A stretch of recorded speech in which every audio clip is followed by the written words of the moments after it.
yeroon gaakkate lukkuba kana koo wal gaggaafatu wallaansa isaa angaruu ta'ee yommuun ilaalu si furmaan isaa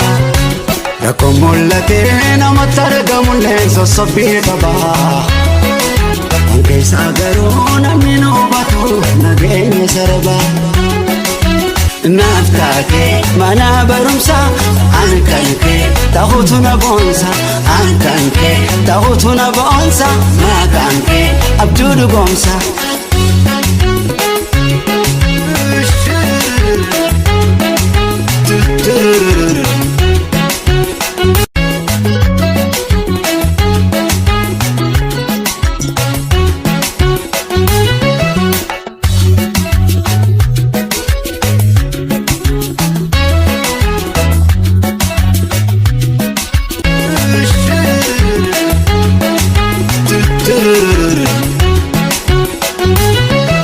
yeroo rakkatee ani dhiibbadhu hamilee dhabee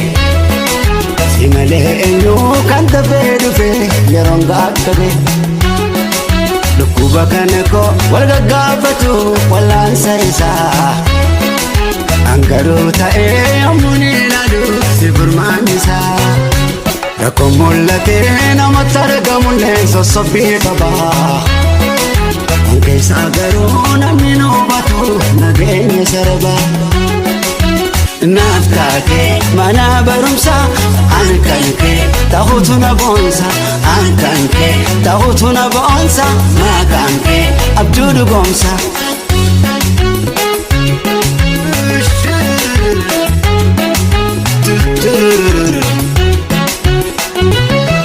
yeroo rakkatee ani dhiibbadhu hamilee dhabee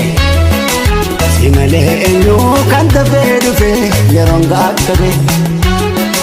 lukkuba kana koo wal gaggaafatu wallaansa isaa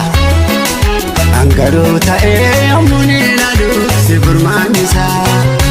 rakkoon mul'atee namatti argamullee sossobbii qaba waan keessaa garuu namni nu hubatu nageenya saraba naaf taatee mana barumsaa an kan kee ta'uutu na boonsa an kan kee ta'uutu na boonsa maqaan kee abjuu dhugoomsa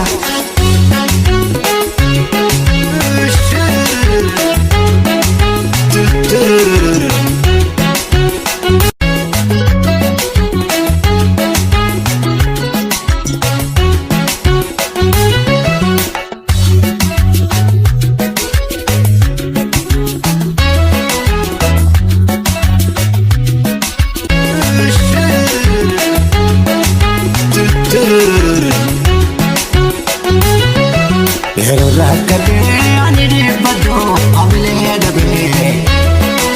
si malee eenyuu kan dafee dhufe yeroon gaakkate lukkuba kana koo wal gaggaafatu wallaansa isaa angaruu ta'ee yommuun ilaalu si furmaan isaa